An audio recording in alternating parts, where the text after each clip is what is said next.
Eu resolvi sair no fim da tarde. Essa região fica mais ou menos a 500 metros da minha casa, mas já está perto do fim da cidade. E aqui tem umas montanhas que eu acho bonitas, tem uma construção de uma rodovia bem aqui, um pouco de lixo no chão e tudo mais, mas a vista desse lugar é interessante. Eu gosto dessas casas e quero fazer uma imagem desse pedaço aqui. Vou fazer com essa luz e talvez eu volte na hora azul, que eu acho que vai ficar bonito com as luzes das casas acesas e as montanhas bem azuis. O uso de uma teleobjetiva é interessante porque isola o assunto, as casas e as montanhas, e esconde o que eu não queria mostrar, a construção da rodovia. Sempre acho importante ver as fotos mais de perto, ampliadas, e apreciar a quantidade e a riqueza de detalhes da paisagem. Se a gente observar essa montanha ao fundo, percebe que há neve no topo e alguns pinheiros no horizonte. Mais tarde, essa montanha inteira desapareceu na neblina, e somente as casas em primeiro plano ficaram visíveis. Mas o meu objetivo mesmo era fotografar essa cena na hora azul, que em inglês é chamada de Blue Hour. Tava super frio lá fora e eu resolvi voltar pro carro para me esquentar um pouco. Na verdade a temperatura não tá tão baixa, mas tá ventando bastante, então isso acaba incomodando. Eu tô com a roupa adequada, mas ainda assim faz frio. Peço desculpas porque o áudio deve estar meio ruim, que eu tô usando o microfone de lapela e essa roupa aqui faz bastante barulho. Bom, de todo modo, daqui a pouco vai escurecer um pouco mais e vai chegar na hora azul. Então eu vou poder voltar e fazer a foto. Espero que o vento tenha diminuído, porque para evitar a trepidação da câmera, eu vou usar uma teleobjetiva, então é bom que não tenha muito vento. Vou guardar um pouquinho mais aqui ouvindo música e daqui a pouco eu vou para lá.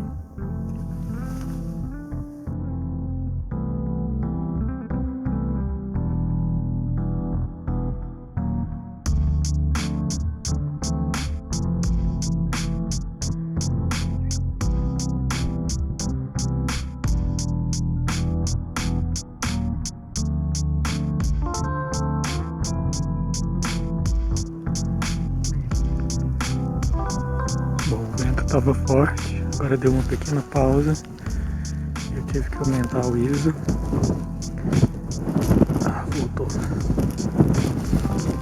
Estou tentando fotografar entre uma rajada e outra de vento para poder ter um pouco mais de estabilidade.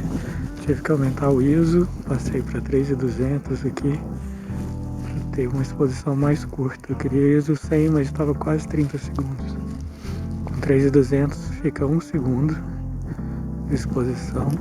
Tudo para a esquerda no histograma, não é o ideal, mas é o que dá para fazer agora. Enfim, vou aguardar o vento diminuir um pouco e vou tentar mais um pouco. A hora azul ocorre depois que o sol já se pôs, o que, numa paisagem de inverno, pinta o céu e a neve de azul. O contraste desse azul com o amarelo das luzes das casas dá um efeito interessante. Nessa foto aparecem as primeiras luzes nas janelas. A gente percebe o frio, a ausência de movimento, mas a gente sabe que tem pessoas lá. O amarelo das luzes internas dá uma sensação de calor, aconchego, mas não se vê ninguém do lado de fora. A vegetação escura assume tons de verde bem discretos, quase tudo desaparecendo no preto azulado. Antes dava para ver a montanha atrás das casas, mas agora ela desapareceu na neblina e a composição da foto acabou ficando bem mais simples.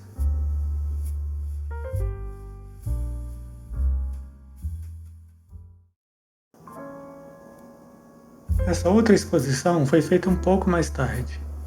Dá para perceber que as luzes agora iluminam as paredes das casas. O pequeno vilarejo parece ter mais vida. Acho que gosto mais desta foto. Ela evidencia o contraste entre o frio, representado pela cor azul, e o calor dos moradores do vilarejo, identificado pela cor amarela. É bom lembrar também que o azul e o amarelo são cores complementares na paleta de cores.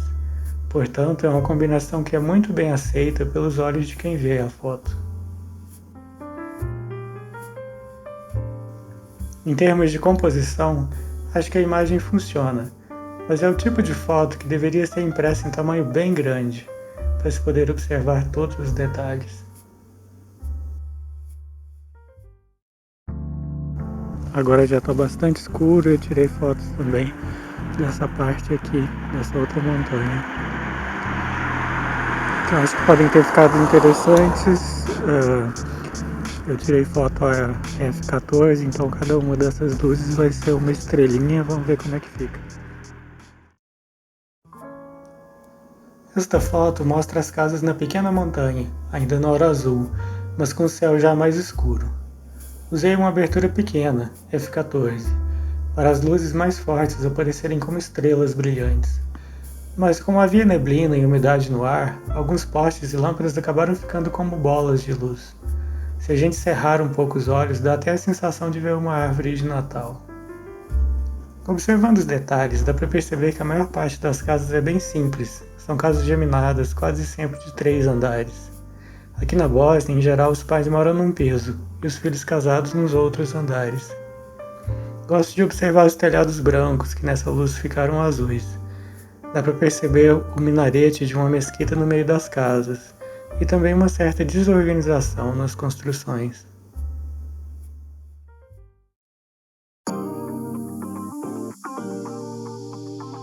Uma coisa legal é poder imprimir as fotos. Isso dá uma sensação boa, porque a gente consegue produzir a foto desde o início, naquela concepção, até o produto final. Então, quando a gente vai fazer uma foto, a gente geralmente vê uma imagem, uma cena, e a gente imagina, visualiza mentalmente como que a gente gostaria que aquela cena fosse. Qual o sentimento que a gente gostaria que ela passasse, uma sensação, um clima, uma coisa assim. Então, uma vez que a gente visualiza isso mentalmente, a gente põe a câmera no tripé, ou a gente tira a foto.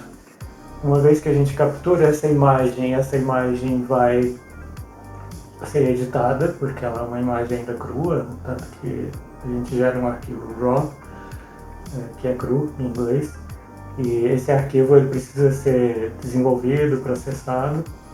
Então a gente processa no editor de imagens e faz aquela imagem ficar ainda mais parecida com a imagem mental que a gente gostaria que aquela imagem assumisse. E no final do processo, ou quase no final do processo, a gente tem essa imagem na tela. Mas a tela tem uma diferença grande, porque toda a luz da tela ela é emitida, ela sai de dentro da tela para os nossos olhos. Isso tem uma qualidade muito diferente de uma foto que está no papel, porque a foto que está no papel, toda a luz que chega aqui, ela é refletida. O papel não emite luz, então ele só reflete luz. Então a qualidade da imagem no papel é bastante diferente. Uma outra característica do papel é a sensação tátil. A gente não só vê a foto, mas a gente toca. O papel tem ruído, ele tem sensação tátil. Isso é bastante diferente. O papel é flexível, a tela não. Então a gente passa de uma tela estática, de uma imagem estática, para uma imagem que ganha um pouco mais de vida quando ela é impressa. Uma outra característica do papel é que o papel e a tinta, eles assumem formas ligeiramente diferentes. Então essa imagem, que é a primeira foto, a primeira parte desse vídeo, eu fiz uma outra impressão dela, mas só que agora num papel brilhante. No papel brilhante a gente vê que não só tem um brilho diferente, mas a qualidade, a textura do papel é diferente. Se eu passar o dedo aqui, eu tenho uma sensação diferente. Nem tem o ruído do papel fosco, mas tem outro tipo de sensação. Além disso, se a gente comparar os dois papéis, a gente vê que tem uma diferença suave, mas existe uma diferença de tonalidade das cores. Então, enquanto o papel fosco aqui é mais branco, o papel brilhante, nesse caso, dessa marca, dessa qualidade, ele é ligeiramente mais amarelado. Ou seja, a foto no papel brilhante vai ser uma foto mais quente do que a foto feita no papel fosco. Isso, é claro, tem um resultado diferente na hora que você colocar na parede. Uma ou outra foto vai passar uma sensação ligeiramente diferente da outra. E aí, é claro, vai depender do que você quer transmitir naquela imagem. O que é que você visualizou? Foi um momento mais frio, branco, ou foi um momento que era de frio, mas que tinha um pouco mais de energia e de calor? Então isso vai definir a qualidade de papel que você vai usar e tudo mais. Esta aqui foi a segunda foto que eu fiz, que eu mostro também na primeira parte do vídeo, e eu gostei muito dessa imagem porque ela tem um pouco mais de progressão temática. Ela sai dessa árvore, passa nessa caixa, tem esse banco, existe um contraste entre a parte escura dos galhos aqui. É uma imagem muito confusa, muito cheia de informação, mas ao mesmo tempo ela passa por essa parte escura aqui em contraste com essa parte da floresta aqui atrás, que a gente não consegue nem enxergar muito detalhe. Mas observando de perto tem coisas interessantes, como essa árvore solta aqui. Então é muito gostoso ver isso daqui. Mesmo que a gente tenha uma tela grande como essa, poder observar no papel é diferente. A gente pode levar esse papel para um escritório com uma luz artificial, pode ver essa foto perto da janela com uma luz branca ou com a luz do sol. Então isso cria uma nova relação entre nós como espectadores e a foto como objeto final do processo de criação fotográfica, né? Então eu acho que é muito importante a gente, sempre que possível, poder imprimir essas imagens que a gente gera, não só deixá-las armazenadas no computador. Aqui é a última imagem, da parte 2 do vídeo, e deu para ver que mesmo no papel que não emite luz, existe um contraste entre os pontos de luz e o fundo, e gera aquela sensação de brilho, mas é ligeiramente diferente, porque todo o brilho da foto aqui, na verdade, é o branco desse papel. E o contraste é feito pela parte escura da tinta. Ou seja, é um pouco diferente da emissão da luz aqui e uma emissão menor de luz aqui. Aqui o processo é outro. Uma coisa que eu notei também, aqui não vai dar para ver, porque eu estou gravando com o celular, mas o céu aqui no papel fotográfico, ele é totalmente uniforme. Ele está bonito aqui. No monitor de vídeo, principalmente na tela grande, eu consigo ver pontinhos por conta do ruído. Eu usei ISO 3200 aqui, então existe um pouco de ruído na foto.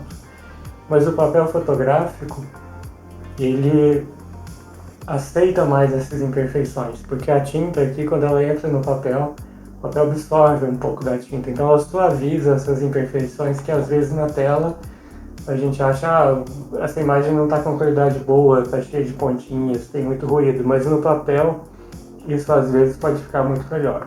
Ou às vezes o resultado é outro e a gente descobre que no papel não ficou bom e no vídeo parecia ótima imagem. Mas o importante é poder colocar a imagem no papel, e há duas razões fundamentais para isso. Uma delas é registro, poder colocar num quadro, num álbum e ficar com esse registro por mais tempo. É mais difícil perder uma foto em papel. E a segunda razão é aprendizado, porque a gente aprende muito também fazendo as fotos. Vou dar um exemplo com base nessa imagem. Eu imprimi a mesma imagem usando uma impressora Canon Selfie, que imprime mais ou menos com 10 centímetros aqui. É uma imagem bem pequena, tamanho de cartão postal, então vai dar uma sensação diferente de ver essa imagem nesse tamanho. Aqui eu imprimi num papel A4, uma impressora Canon, jato de tinta, mas usando um papel brilhante da Epson. Então a imagem assumiu uma característica diferente, um tamanho diferente. Aqui eu consigo observar detalhes que nesta imagem eu não conseguiria. Mas uma diferença fundamental aqui, facílima de observar, a diferença na tonalidade das cores. Porque o céu aqui é bem azul e aqui ele é mais magenta. Essa diferença se deu pela diferença entre as impressoras. A Canon Selfie usa um papel fotográfico especial para ela que tem uma característica. Esse outro papel, com a outra impressora Canon, jato de tinta, assumiu uma característica diferente. Se eu tivesse um equipamento profissional, um monitor calibrado e uma impressora com perfis que eu pudesse colocar no meu editor, certamente essa diferença seria quase nula entre o que eu vejo na tela e o que sai no papel. Mas como eu não tenho esse equipamento todo tão sofisticado, acaba que dá esse tipo de diferença. Então o que a gente tem que fazer nesse caso, porque pelo menos para mim fotografia é um hobby, é uma coisa que eu curto fazer, não tem problema se der uma diferença de tonalidade. Se eu quisesse ela mais azul ou menos azul, eu poderia editar novamente a foto para tentar aproximar do resultado que eu quiser. Ou se eu achar realmente que eu preciso, por exemplo, desse resultado aqui, mas com papel grande, eu posso contratar o serviço de uma empresa de impressão e fazer uma impressão dedicada que vai chegar no nível de resultado que eu quiser. Mas eu acho que vale muito a pena, principalmente fazer o processo todo da fotografia, desde a concepção, a imagem visual da foto na nossa mente, até produzir um objeto físico, palpável, concreto, e que a gente pode colocar, pegar e pôr na parede. Eu acho que é muito gostoso poder percorrer todas essas etapas na fotografia. Então fica aqui a dica, imprimir as fotos sempre que possível. É claro que não dá para imprimir todas as fotos, porque ficaria muito caro, mas se a gente selecionar aquelas que a gente acha que merecem ser colocadas num quadro ou no álbum, ou mesmo aquelas que a gente fica curioso, como será que isso vai ficar no papel? A gente imprime para aprender com aquela imagem impressa, para a gente evoluir no nosso processo de tratamento da imagem e também aprender a produzir imagens com maior qualidade, que eu acho que é o objetivo nosso o tempo todo.